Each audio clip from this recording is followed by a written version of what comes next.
लगभग 24 साल पहले बिहार की राजधानी पटना में एक ऐसी वारदात को अंजाम दिया गया था जिसके बारे में सुनकर आज भी आपके रोंगटे खड़े हो जाएंगे। जितनी भयावह यह घटना थी उससे कई ज़्यादा भयावह इस घटना के होने के बाद पुलिस और प्रशासन का रवैया था। पोस्टमार्टम से पहले पुलिस ने खुद ही पोस्टमार्टम रिपोर्ट तैयार कर ली थी। सबूत मिटाने का काम पुलिस ने खुद ही किया था। कथित तौर पर तब पटना पुलिस ने अपनी पूरी ताकत पीड़ित को न्याय दिलाने के बजाय अपराधियों को बचाने में लगाई थी। इसकी वजह यह थी कि इस केस का प्राइम सस्पेक्ट कोई और नहीं बल्कि बिहार के पूर्व मुख्यमंत्री लालू प्रसाद यादव का साला और बिहार की तत्कालीन मुख्यमंत्री राबड़ी देवी का भाई साधु यादव था। कहा जाता है कि साधु यादव तब खुद ही सरकार हुआ करता था। इस कारण पुलिस ने पूरी सच्चाई को ही बदल दिया था। हम शिल्पी गौतम मर्डर केस की बात कर रहे हैं। वैसे तो अदालत की फाइलों में शिल्पी गौतम केस एक सुसाइड केस के नाम पर दबा दी गई, मगर दावों के मुताबिक सच्चाई कुछ और ही थी। तो आखिर क्या थी इस शिल्पी गौतम केस की पूरी सच्चाई? चलिए जानते हैं सब कुछ डिटेल में। यकीन मानिए, जब आप इस केस की पूरी सच्चाई सुनेंगे तो आपकी रूह कांप जाएगी। कहानी में आगे बढ़ने से पहले अगर आपने अभी तक चैनल को सब्सक्राइब नहीं किया तो सब्सक्राइब करके बेल आइकन ज़रूर दबाइए।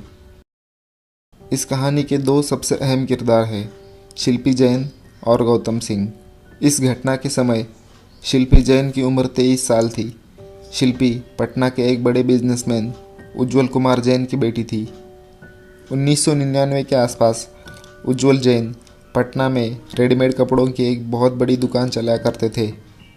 शिल्पी जैन बचपन से ही पढ़ाई में काफ़ी तेज़ थी और पढ़ाई में तेज़ होने के साथ साथ शिल्पी जैन दिखने में भी काफ़ी खूबसूरत थी। घटना के कुछ साल पहले ही मिस पटना का खिताब भी जीता था। घटना के समय शिल्पी पटना वुमेंस कॉलेज में ग्रेजुएशन कंप्लीट करने के बाद कंप्यूटर क्लासेस कर रही थी। इस कहानी का दूसरा किरदार गौतम सिंह भी कोई मामूली इंसान नहीं था। गौतम सिंह के पिता का नाम डॉक्टर वीएन सिंह था, जो पूरे परिवार के साथ लंदन में रहते थे और समय समय पर ये पटना भी आते रहते थे। डॉक्टर वीएन सिंह लालू प्रसाद यादव के बेहद करीबियों में से एक थे। वो कैसे, जानेंगे आगे। चूँकि गौतम सिंह के पिता लालू यादव के बहुत ही करीबी थे, इस कारण गौतम सिंह को बिहार की राजनीति को करीब से समझने का मौका मिलता है और वो लंदन छोड़कर पटना में रहते हुए ही राजनीति में अपना भविष्य बनाने की कोशिश में लग जाते हैं। 1999 के आसपास लालू यादव चारा घोटाले के आरोप में जेल में बंद थे, जबकि बिहार के मुख्यमंत्री के पद पर अब लालू यादव की पत्नी राबड़ी देवी आ चुकी थी। लालू यादव की गैर मौजूदगी में सत्ता चलाने में राबड़ी देवी के भाई यानी लालू यादव के साले साधु यादव काफ़ी अहम भूमिका निभा रहे थे। उस दौर के लोग यहाँ तक कहते हैं कि कहने को तो साधु यादव सहज एक एमएलसी विधायक थे, मगर वास्तव में उस समय साधु यादव ही सरकार हुआ करते थे। बड़े से बड़े अधिकारी साधु यादव के आगे पीछे लगे रहते थे, क्योंकि गौतम सिंह तथा लालू यादव के परिवार वालों की आपसी जान पहचान काफ़ी पुरानी थी। इस कारण गौतम सिंह को राजनीति में जगह बनाने के लिए ज़्यादा दिक्कत नहीं होती और जल्द ही उसकी जान पहचान साधु यादव से भी हो जाती है। साधु यादव का करीबी होने की वजह से गौतम सिंह को तेजी से पार्टी में नई पहचान मिलती रहती है। गौतम सिंह साधु यादव के साथ मिलकर पटना के मशहूर फ्रेजर रोड में सिल्वर ओक नाम का एक रेस्टोरेंट भी शुरू करता है, यानी साधु यादव और गौतम सिंह बिजनेस पार्टनर भी बन जाते हैं। शिल्पी जैन और गौतम सिंह दोनों ही पटना के ही थे तथा इन दोनों का संबंध रसूखदार परिवार से था। एक दिन शिल्पी की मुलाकात गौतम से होती है और पहले ही मुलाकात में दोनों ही एक दूसरे के दोस्त बन जाते हैं और देखते ही देखते इन दोनों की दोस्ती प्यार में बदल जाती है। दोनों एक दूसरे को टूटकर चाहने लगते हैं और साथ में रहने का भी प्लान करते हैं, मगर इन दोनों का ये ख्वाब अधूरा रह जाता है, क्योंकि 3 जुलाई 1999 की रात शिल्पी जैन और गौतम सिंह की लाश गांधी मैदान थाने के अंतर्गत आने वाले एमएलए क्वार्टर के बंगला नंबर 12 के गैरेज में मौजूद मारुति जैन कार के अंदर मिलती है। दो बड़े घर से आने वाले लड़के लड़कियों की मौत की खबर से पूरे पटना में सनसनी मच जाती है। हर कोई जानने के लिए बेचैन हो जाता है कि इन दोनों की ये हालत किसने की है। जितने मुंह उतने तरह की बातें सुनने को मिलती है, मगर सच्चाई क्या थी कोई नहीं जानता था। वैसे तब क्या, आज तक कोई नहीं जानता कि सच्चाई क्या थी, क्योंकि इन दोनों की लाश मिलने के तुरंत बाद पटना पुलिस ने बिना किसी पोस्टमार्टम और विसरा रिपोर्ट के इन दोनों की मौत की वजह सुसाइड को बता दिया गया था। क्या सच में ऐसा ही था? शायद नहीं, क्योंकि पुलिस की थ्योरी से एक अलग ही चर्चा पटना की फिजाओं में तैर रही थी। चर्चा के मुताबिक 2 जुलाई 1999 को रोज़ की तरह शिल्पी जैन सुबह सुबह अपने कंप्यूटर क्लास के लिए घर से निकलती है। घर से निकलते समय शिल्पी जैन ने सफ़ेद रंग की एक कुर्ती पहनी हुई थी। घर से निकलने के बाद शिल्पी जैन एक रिक्शे पर बैठती है तथा अपनी कंप्यूटर क्लास की ओर निकल जाती है। अभी शिल्पी जैन का रिक्शा कुछ ही दूर आगे निकल गया था कि रास्ते में एक लड़का अपनी कार रिक्शे के आगे रोकता है और शिल्पी से पूछता है, तुम कहाँ जा रही हो? उस लड़के को देखते ही शिल्पी जैन कहती है कि मैं अपने कंप्यूटर क्लास जा रही हूँ। जवाब में लड़का कहता है कि मैं भी उधर ही जा रहा हूँ, अगर तुम चाहो तो मैं तुम्हें तुम्हारे इंस्टीट्यूट तक ड्रॉप कर सकता हूँ। कथित तौर पर यह लड़का कोई और नहीं बल्कि गौतम सिंह का एक करीबी दोस्त ही था, जिसे शिल्पी जैन भी काफ़ी अच्छे से जानती थी। चूँकि लड़का गौतम की जान पहचान का था और पहले भी कई बार शिल्पी से मिल चुका था, इसलिए शिल्पी रिक्शा वाले को किराया देकर रिक्शे से उतर जाती है और इस लड़के की कार में बैठ जाती है। कार कुछ देर तक तो शिल्पी जैन की इंस्टीट्यूट की तरफ ही बढ़ती है, मगर कुछ आगे जाकर वो लड़का कार को एक दूसरे रास्ते की तरफ मोड़ देता है। कार जब दूसरे रास्ते पर मुड़ती है तो शिल्पी जैन उस लड़के से पूछती है, इधर तुम मुझे कहाँ ले जा रहे हो? तब वो जवाब में कहता है कि अभी हम फुलवारी शरीफ की तरफ जाएंगे, जहाँ वाल्मी गेस्ट हाउस में गौतम सिंह रुका हुआ है और वो तुमसे मिलना चाहता है। जो लोग ये नहीं जानते उनकी जानकारी के लिए बता दे कि फुलवारी शरीफ पटना से ही लगा हुआ एक शहर है। वैसे तो आज फुलवारी शरीफ पूरी तरह से आबादी से भरा हुआ है, लेकिन 90s के आसपास काफ़ी सुनसान इलाका हुआ करता था। गाड़ी को दूसरे रास्ते पर मुड़ता देख पहले तो शिल्पी जैन घबराती है, मगर जैसे ही सुनती है कि गेस्ट हाउस में गौतम सिंह मौजूद है, शिल्पी बड़े आराम से लड़के के साथ जाने के लिए तैयार हो जाती है। जबकि तो सच्चाई ये थी, उस गेस्ट हाउस में गौतम सिंह मौजूद ही नहीं था। कहीं से इस बात की जानकारी गौतम सिंह को थोड़ी देर बाद लग जाती है कि शिल्पी को एक लड़का कार से फुलवारी शरीफ के वाल्मी गेस्ट हाउस में लेकर गया है, और ये बात सुनकर गौतम सिंह तुरंत ही परेशान हो जाता है और अपनी सफ़ेद रंग की मारुति जैन कार निकालकर गेस्ट हाउस की तरफ भागता है। गौतम सिंह के परेशान होने की सबसे बड़ी वजह यह थी कि राजनीति में बेहद करीब से जुड़े होने की वजह से गौतम सिंह को अच्छे से मालूम था कि उन दिनों वाल्मी गेस्ट हाउस बड़े बड़े नेताओं के अय्याशी का अड्डा हुआ करता था। अनहोनी की आशंका से घिरा हुआ गौतम सिंह भागते हुए वाल्मी गेस्ट हाउस तक आता है तो यह देखता है कि शिल्पी एक कमरे में बंद है और उसके आसपास कई लोग मौजूद हैं जो उसके साथ ज़बरदस्ती करने की कोशिश कर रहे हैं। ये सब देखकर गौतम सिंह भागता हुआ अंदर जाता है और वहाँ मौजूद लोगों को रोकने की कोशिश करता है, मगर वहाँ मौजूद लोग गौतम सिंह की एक भी नहीं सुनते हैं और उल्टा गौतम सिंह को मारने पीटने लगते हैं। गौतम सिंह को मारने पीटने वाले लोगों में कोई दूसरे लोग नहीं थे बल्कि गौतम सिंह के ही जान पहचान वाले नेता थे। गौतम उन लोगों से रहम की भीख मांगता है, मगर वो लोग गौतम की एक भी नहीं सुनते हैं। और फिर गौतम की अच्छे से पिटाई करने के बाद शिल्पी जैन के साथ बड़ी बेरहमी से दरिंदगी को अंजाम दिया जाता है और उसके बाद वहाँ मौजूद लोग शिल्पी तथा गौतम सिंह की गला दबाकर हत्या कर देते हैं और इन दोनों की लाश गौतम सिंह की ही गाड़ी में डाल देते हैं।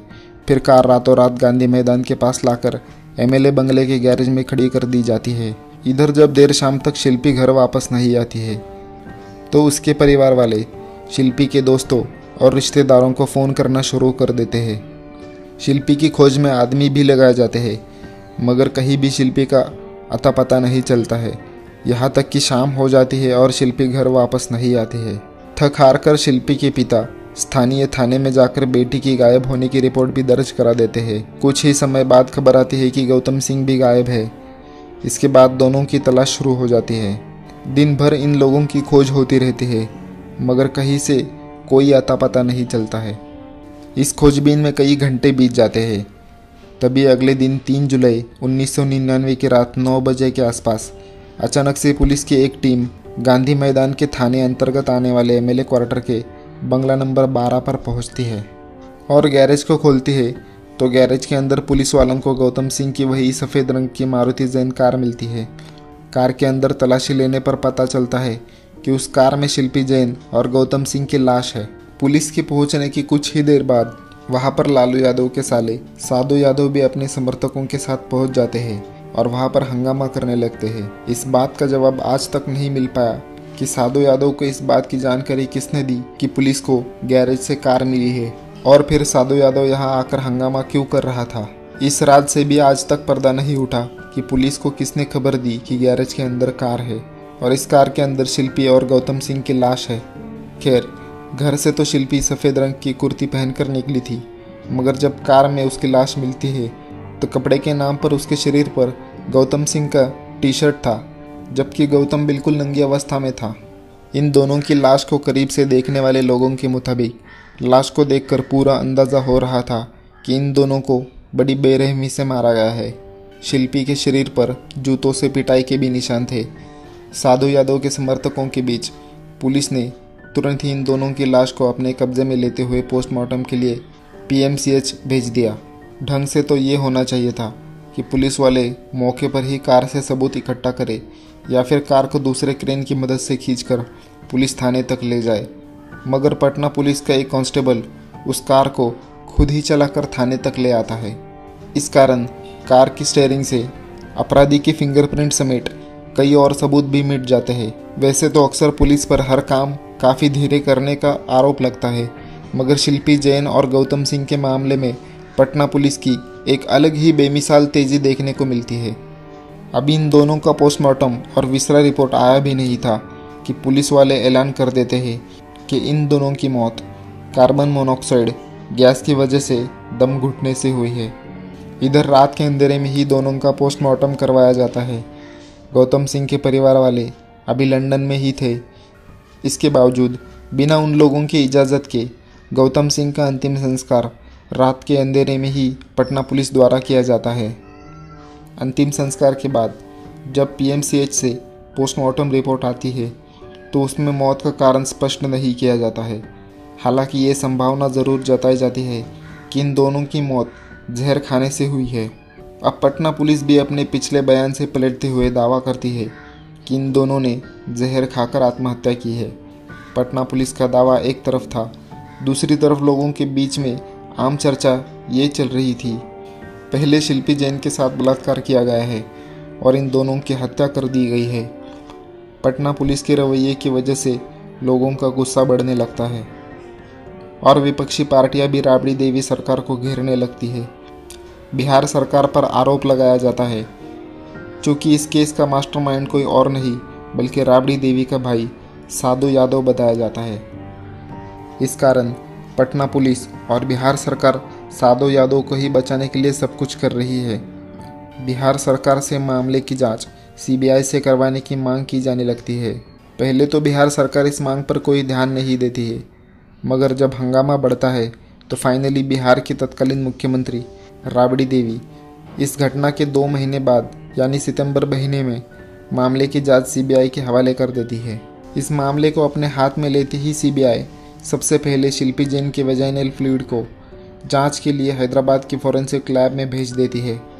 इसके अलावा फिर से हर पहलू की जांच सीबीआई के द्वारा की जाती है। कुछ समय बाद जब हैदराबाद की फॉरेंसिक लैब से शिल्पी जैन की रिपोर्ट आती है तो पटना पुलिस के दावे से उलट एक दूसरा दावा सामने आता है। फॉरेंसिक रिपोर्ट के मुताबिक शिल्पी जैन के साथ 1 से अधिक लोगों ने बलात्कार किया था, क्योंकि वजाइनल फ्लूइड में 1 से अधिक लोगों के सीमन सैंपल मिले थे। इस रिपोर्ट के आने के बाद अब सीबीआई इस केस के प्राइम सस्पेक्ट साधु यादव के डीएनए जांच की मांग करते हैं।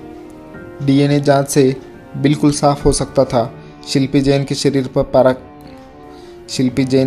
पर पाए गए सीमन किसके हैं। साधु यादव से डीएनए के लिए ब्लड सैंपल मांगा जाता है, मगर साधु यादव डीएनए जांच से साफ इनकार कर देता है।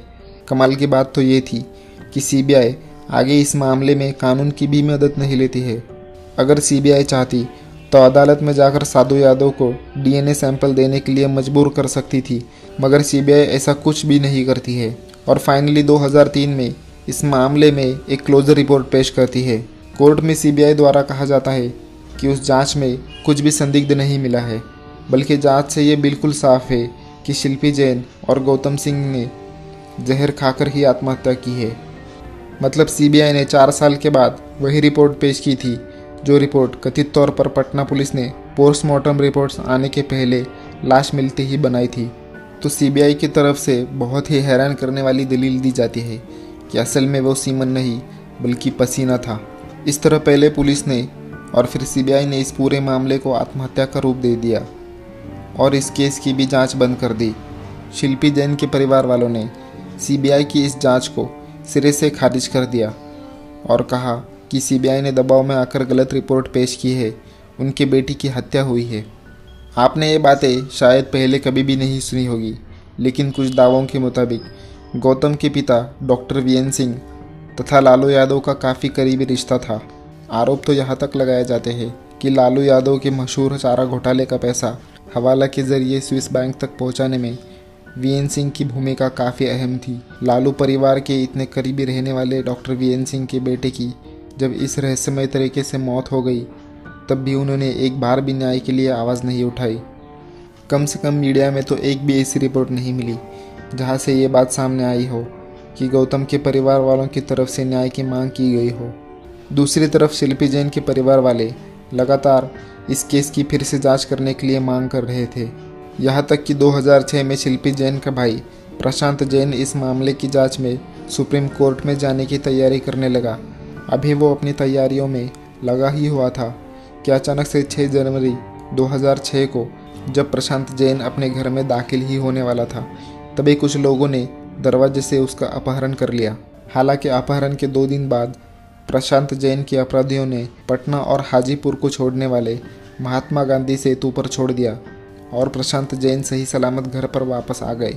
इसके बाद उन्होंने दोबारा कभी भी इस केस की फिर से जांच की मांग नहीं की और इस तरह शिल्पी जैन तथा गौतम सिंह की मृत्यु एक रहस्य बनकर रह गई और जो भी प्राइम सस्पेक्ट थे सभी आज भी चैन से ज़िंदगी जी रहे हैं।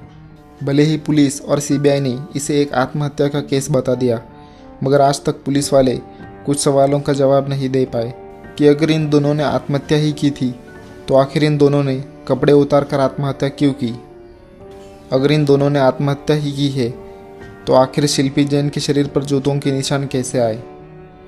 जब साधु यादव ने अपनी डीएनए सैंपल देने से मना कर दिया तो सीबीआई ने आखिर कानूनी मदद क्यों नहीं ली। आखिर पुलिस को कैसे पता चला कि गैरेज के अंदर कार है और कार में 2 लाशें हैं, और फिर ये खबर साधु यादव तक कैसे गई। पुलिस ने पोस्टमार्टम करने में इतनी जल्दबाजी क्यों की और गौतम सिंह का अंतिम संस्कार इतनी जल्दी क्यों किया गया।